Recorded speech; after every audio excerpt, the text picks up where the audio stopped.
देखिए आज हम लोग क्लास 10th के मैथ के बारे में बात करें। बहुत ऐसे बच्चे हैं जिनका मैथ से डर लगता है। पहले आप देखिए कि मैथ में क्वेश्चन आपको कितना बनाना है और कितना छोड़ना है। तो यहाँ आपको बताना चाहते हैं कि मैथ में कितना अंक का क्वेश्चन बोर्ड में पूछा जाता है और कितना अंक को बनाना होता है। देखिए एग्जाम होता है मैथ का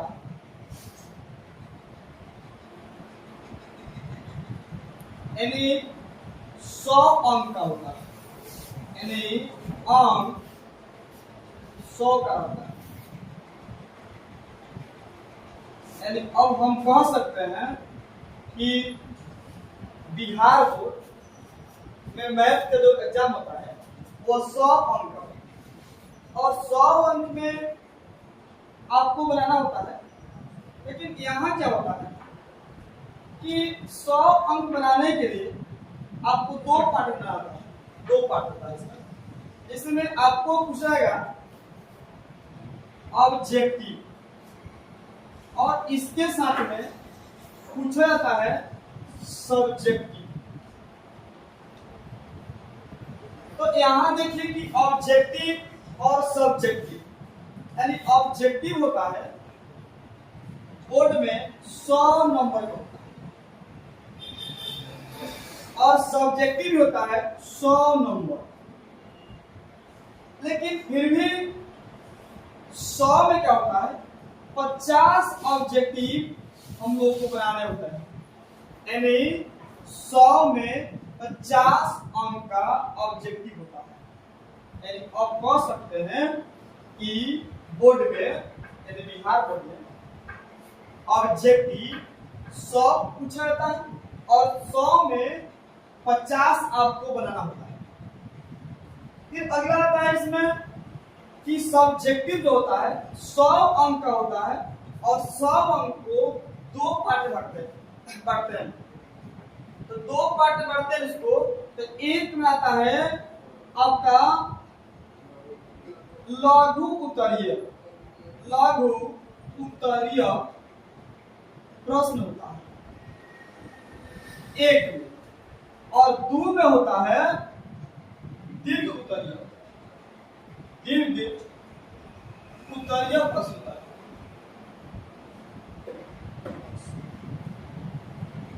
लघु उत्तरीय प्रश्न का मतलब ये होता है 2 अंक वाला और दीर्घ उत्तरीय प्रश्न का मतलब होता है 5 अंक वाला। यानी एग्जाम में आपसे लघु उत्तरीय प्रश्न 30 पूछे जाएंगे। यानी इसमें पूछेंगे आपसे 30 पूछेंगे और आपको बनाना होगा 30 में 15। यानी लघु उत्तरीय प्रश्न जो है 30 में 15 आपको बनाना होगा।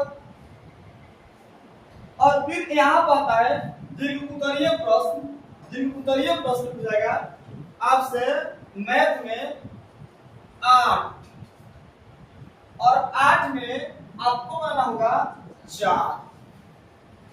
यानी अब आप देखिए कि 50 को ऑब्जेक्टिव पहले से और फिर 2 अंक वाला जो क्वेश्चन कितना आया 15, 15 से 2 से गुना कर लीजिए तो 15 में कितना हो गया 30। यानी अब 30 नंबर के लिए हो गया 2 अंक वाला क्वेश्चन और 4 क्वेश्चन जो बनाना है 5 अंक वाला, यानी 5 से गुना कर लीजिए 5 चौका 30। अब आप ही जोड़िए कि 50 को ऑब्जेक्टिव पहले ये हो गया, अब फिर 30 को जोड़ लीजिए 2 अंक वाला क्वेश्चन 30, अब 50 कितना हो गया 80, अब 80 और यहाँ जोड़ लीजिए 20 कितना 100। यानी आपका एग्जाम में टोटल 50 अंक के हो गया ऑब्जेक्टिव और लघु उत्तरीय प्रश्न हो गया 30 अंक के और दीर्घ उत्तरीय प्रश्न हो गया 20 अंक के। अगर यह तीनों को हम जोड़ लें तो हमारा हो गया 100। यानी अब हम कह सकते हैं कि तीनों को जोड़ लीजिए आप, यानी यह हो जाएगा 100 अंक हो जाएगा। तो यहाँ पर फिर ये बताता है कि हम एग्जाम में मैथ को अच्छा कैसे करें। तो मैथ में अच्छा करने के लिए सबसे पहले आपको सब्जेक्टिव और ऑब्जेक्टिव दोनों पर आपका जो कमांड होता है उसको अच्छे से बनाए रखना पड़ेगा, तब जाके आपका मैथ में 100 में 100 आ सकता है। जबकि आपको मालूम भी होना चाहिए कि इस क्षेत्र में हमारा जो कोचिंग है इसमें प्रति वर्ष मैथ में 97, 98, 99, 100 प्रति वर्ष आता है, जो कि 2025 यानी 26 में आया था। हमारे संस्था का मैथ रिजल्ट आया था 100 में 98 आया था। आप देख सकते हैं 100 में मैथ में 98 आया था, जो कि हम लोग यही रूल को फॉलो कर इस मैथ को आगे बढ़ाए। तो आप लोग भी इसके बारे में विशेष जानना चाहते हैं तो अगला वीडियो में आपको मिलेगा। लेकिन आपको हम बताना चाहते हैं कि मैथ को आप घर पर कम से कम केवल मैथ 2 घंटा प्रतिदिन पढ़िए, तभी जाके आपका मैथ मजबूत होगा और मैथ में आप 100 में 95, 96, 97, 98, 100 में 100 कर सकते हैं। अब वो भी करना है, देखना है कौन क्वेश्चन आ रहा है, कौन क्वेश्चन नहीं आ रहा है, उसके लिए आपको एक्टिव रहना है। जैसे मान लीजिए आपको बताना चाहते हैं कि जैसे मान लीजिए मैथ में आपका क्वेश्चन 50 क्वेश्चन है मान लीजिए, तो 50 क्वेश्चन में जो क्वेश्चन आपको आ रहा है उस क्वेश्चन को छोड़ दीजिए, जो क्वेश्चन नहीं आ रहा है वह क्वेश्चन को आप बार बार रिवीजन कीजिए, तब देखिए जाके आपका स्कोर बढ़ते जाएगा। तो आप लोग हमारे चैनल को विद्या पत्र जो मेरा चैनल है, यूट्यूब चैनल है, आप वहां जाकर इस वीडियो को देखिए और फेसबुक, इंस्टाग्राम सभी जगह विद्या पत्र को आप फॉलो कीजिए और हमसे आप जुड़ रहिए और आपको हम प्रतिदिन एक से एक नए वीडियो लेकर आएंगे और आपका मैथ में जो कमजोरी है उसको हम दूर करने का प्रयास करेंगे 100%। चलिए।